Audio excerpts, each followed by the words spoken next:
राजस्थान में कांग्रेस की मुश्किलें कांग्रेस के नेता ही बढ़ा रहे हैं। गहलोत सरकार के खिलाफ कांग्रेस विधायक मदन प्रजापत ने मोर्चा खोल दिया है। कमलेश प्रजापत एनकाउंटर मामले को लेकर कांग्रेस नेता ने अपनी सरकार पर निशाना साधा है। विधायक ने न्याय व्यवस्था पर भी सवाल खड़े किए हैं। कांग्रेस विधायक मदन प्रजापत ने कमलेश के परिवार को न्याय दिलाने की बात कही है। इतना ही नहीं, विधायक ने यह भी कहा है कि पीड़ित के परिवार को न्याय नहीं मिलने पर वो इस्तीफा दे देंगे। इस दौरान उन्होंने बाड़मेर जिला कलेक्टर से भी मुलाकात की है। कांग्रेस विधायक ने प्रजापत एनकाउंटर मामले की सीबीआई जांच की मांग की है। उन्होंने कहा कि पुलिस चाहती तो कमलेश प्रजापत को आसानी से गिरफ्तार किया जा सकता था, लेकिन उसका फर्जी एनकाउंटर किया गया। प्रजापत समाज और कमलेश के परिवार वालों की मांग पर अभी तक सीबीआई जांच को लेकर राज्य सरकार ने कोई फैसला नहीं लिया है। विधायक मदन प्रजापत ने साफ किया कि अगर कमलेश प्रजापत के मामले में उसके परिवार को न्याय नहीं मिलेगा तो वो अपनी विधायकी को भी छोड़ सकते हैं। उन्होंने ये भी कहा कि पद बाद में है, पहले न्याय जरूरी है। उन्होंने ये भी कहा है कि सरकार से सीबीआई जांच कराने की मांग की है। इसके लिए अब संघर्ष समिति का भी गठन किया गया है। माना जा रहा है कि विधायक की धमकी के बाद गहलोत सरकार की मुश्किलें भी बढ़ सकती है, क्योंकि उन्होंने फर्जी एनकाउंटर की आशंका जाहिर की है। ऐसे में सवाल मुख्यमंत्री अशोक गहलोत पर भी उठेंगे, क्योंकि उन्होंने अभी तक एनकाउंटर को लेकर कोई जांच के आदेश नहीं दिए हैं। उधर विपक्ष लगातार राज्य की गहलोत सरकार को घेरकर पूरे मामले की सीबीआई से जांच करवाने की मांग करने लगा है।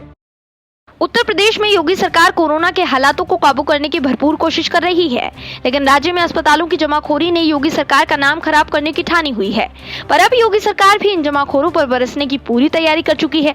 इस मामले में योगी सरकार ने नया आदेश जारी करके पूरे अस्पताल प्रशासन में डर का माहौल बना दिया है।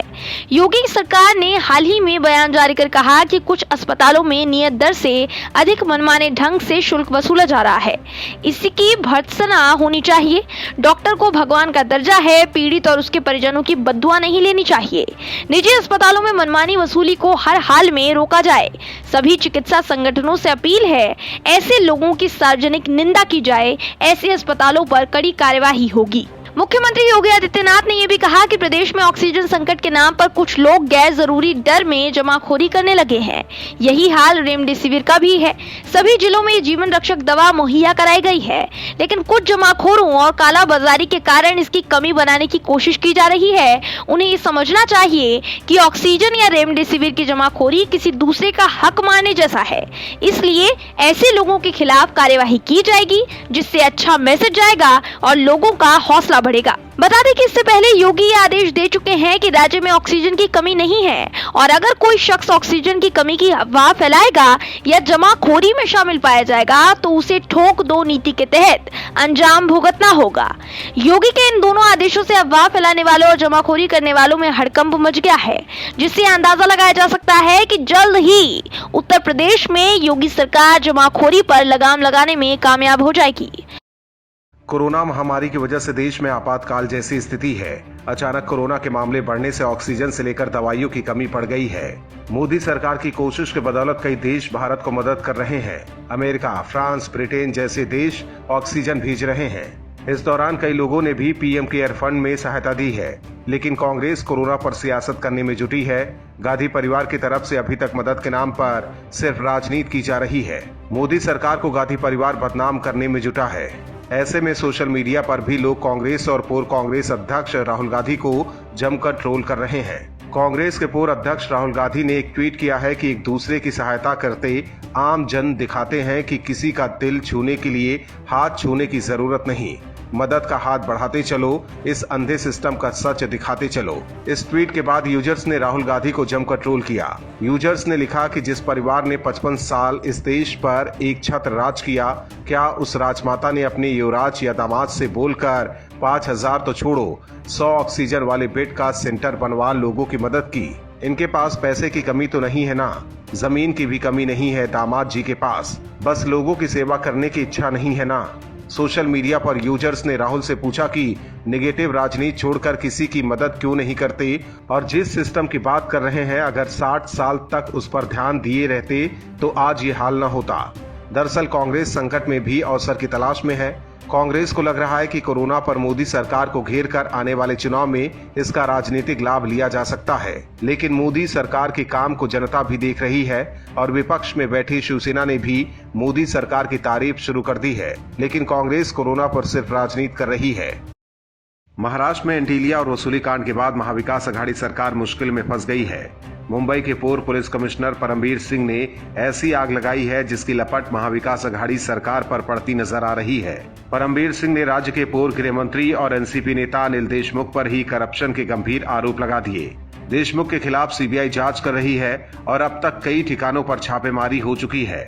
उधर परमबीर सिंह पर एनसीपी ने बदले की कार्रवाई शुरू कर दी है। चूंकि गृह मंत्रालय एनसीपी के पास है, ऐसे में मुंबई पुलिस के ही एक इंस्पेक्टर बीआर घड़गे की शिकायत पर SC/ST एक्ट के तहत FIR दर्ज की गई। घड़गे ने हाल ही में मुख्यमंत्री और गृह मंत्री को चिट्ठी लिखकर परमबीर सिंह पर करप्शन के गंभीर आरोप लगाए थे।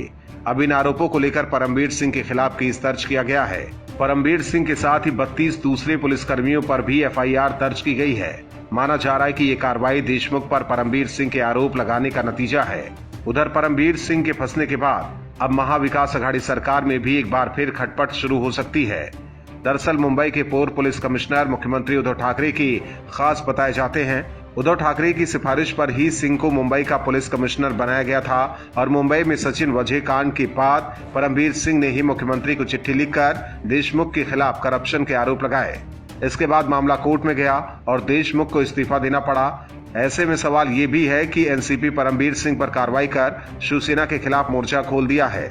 अगर ऐसा है तो महाराष्ट्र में महाविकास अघाड़ी सरकार के बीच मतभेद एक बार फिर बढ़ सकता है और कांग्रेस, एनसीपी और शिवसेना के खिलाफ पहले से ही मोर्चा खोली हुई है।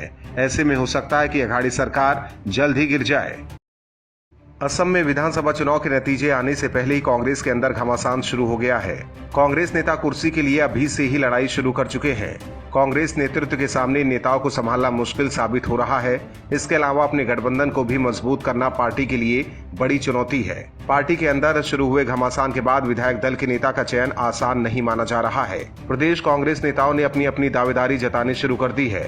कांग्रेस आलाकमान ने छत्तीसगढ़ के मुख्यमंत्री भूपेश बघेल और उनकी टीम को असम की कमान सौंपी है। ऐसे में कांग्रेस के अलग अलग नेता बघेल को जानकारी देने में लगे हुए हैं।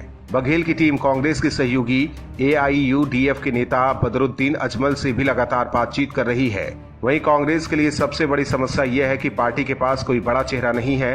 पार्टी ने मुख्यमंत्री पद के दावेदार नेताओं को चुनाव प्रचार में उतारा। गौरव गोगोई, सुष्मिता देव, प्रद्युत बोरदोलोई और देवव्रत सैकिया को एक एक असम बचाओ बस यात्रा का नेतृत्व करने का मौका दिया। सभी दावेदार जीत की संभावना वाली उम्मीदवार को अपने पक्ष में करने में जुटे हैं ताकि उनके पास विधायकों की कमी नहीं हो। कांग्रेस के एक वरिष्ठ नेता की माने तो पार्टी असम में सत्ता तक पहुंचती है तो मुख्यमंत्री का नाम तय करना आसान नहीं होगा। ये सही है कि टिकट बंटवारे में पार्टी ने नेताओं का कोई कोटा तय नहीं किया था, पर प्रदेश में हर नेता को कुछ न कुछ विधायकों का समर्थन हासिल होगा। इसके अलावा सहयोगियों की भूमिका भी अहम मानी जा रही है। कांग्रेस सत्ता में वापसी का सपना अभी से ही देख रही है, जबकि बीजेपी अस्वस्थ है कि असम में एक बार फिर बीजेपी की जबरदस्त वापसी होगी। ऐसे में असम में किसकी सरकार बनेगी, इसके लिए कुछ दिन और इंतजार करना होगा। पश्चिम बंगाल, तमिलनाडु, केरल और पुडुचेरी समेत असम में चुनाव खत्म हो गए और अब इंतजार 2 मई का कि नतीजे आएंगे। लेकिन उससे पहले अलग अलग न्यूज चैनल्स के सर्वे ने दिल की धड़कन को आज से ही बढ़ाना शुरू कर दिया है। सबकी नजरें इस बार बंगाल पर टिकी हुई हैं, क्योंकि बंगाल में बीजेपी TMC का सुपड़ा साफ कर रही है। ये सवाल सबसे अहम है। कुछ एग्जिट पोल के नतीजे को देखें तो इस बार बंगाल में कमल खिल रहा है और दीदी की विदाई तय मानी जा रही है। इंडिया टीवी, पीपल्स पल्स के एग्जिट पोल में तो बंगाल में बीजेपी की प्रचंड जीत की भविष्यवाणी की गई है। एग्जिट पोल के मुताबिक बीजेपी जबरदस्त जीत हासिल करती दिख रही है। एग्जिट पोल के मुताबिक बीजेपी को बंगाल में 173 से 192 सीटें मिल सकती हैं। वहीं ममता बनर्जी की TMC को 64 से 88 सीटें मिल सकती हैं। सबसे बड़ी बात तो यह है कि नंदीग्राम में ममता बनर्जी हार सकती हैं। यहां से बीजेपी के शुवेंदु अधिकारी की जीतने की उम्मीद जताई गई है। वहीं रिपब्लिक CNX के एग्जिट पोल के मुताबिक बंगाल में पहली बार बीजेपी सत्ता में आ सकती है। एग्जिट पोल के मुताबिक बीजेपी को 138 से 148 सीटें मिल सकती हैं। TMC को 126 से 136 सीटें मिल सकती हैं। कांग्रेस लेफ्ट गठबंधन को 6 से 9 सीटें और दूसरे को 1 से 3 सीटें मिल सकती हैं। इसके अलावा भी दूसरे एग्जिट पोल्स के मुताबिक बीजेपी बंगाल की सियासत में खलबली मचाने वाली है। वहीं एग्जिट पोल की माने तो असम में एक बार फिर बीजेपी सरकार बनाती दिख रही है। इंडिया टुडे एक्सिस माई इंडिया के एग्जिट पोल के मुताबिक 126 सीटों वाले असम में एक बार फिर से बीजेपी प्लस सरकार बना सकती है। बीजेपी प्लस को 75 से 85 सीटें और कांग्रेस प्लस को 40 से 50 सीटें मिल सकती हैं। अन्य के खाते में 1 से 4 सीटें जाने का अनुमान है। रिपब्लिक सीएनएक्स के एग्जिट पोल में भी असम में बीजेपी सरकार की भविष्यवाणी की गई है। उसके मुताबिक एनडीए को 79, यूपीए को 45 और अन्य को 2 सीटें मिल सकती हैं। पुडुचेरी में कांग्रेस को झटका लग सकता है। रिपब्लिक सीएनएक्स के एग्जिट पोल के मुताबिक यहां बीजेपी की अगुवाई वाले गठबंधन एनडीए की सरकार बन सकती है। यहां एनडीए को 18 सीटें तो यूपीए को 12 सीटें मिल सकती हैं।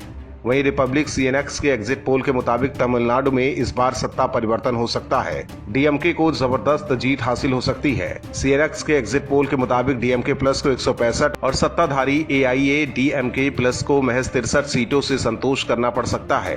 अन्य के खाते में 6 सीटें जा सकती हैं। 140 सीट वाले केरल में एक बार फिर लेफ्ट सरकार बना सकती है। केरल में पिछले कई चुनाव से हर 5 साल में सरकार बदलने का ट्रेंड रहा है, लेकिन इस बार लेफ्ट डेमोक्रेटिक फ्रंट इस ट्रेंड को मात देने में कामयाब हो सकता है। उसे 75 सीटें मिल सकती हैं। हालांकि ये एग्जिट पोल है और कई बार पोल गलत साबित भी हुए हैं और कई बार सही साबित हुए हैं। ऐसे में असली नतीजे क्या रहते हैं, इसके लिए 2 मई का इंतजार करना पड़ेगा, लेकिन जो देश का मूड है वही एग्जिट पोल में दिख रहा है। Bureau report, OMH news. और भी वीडियोस देखने के लिए चैनल को सब्सक्राइब करें और बेल आइकन को दबाएं।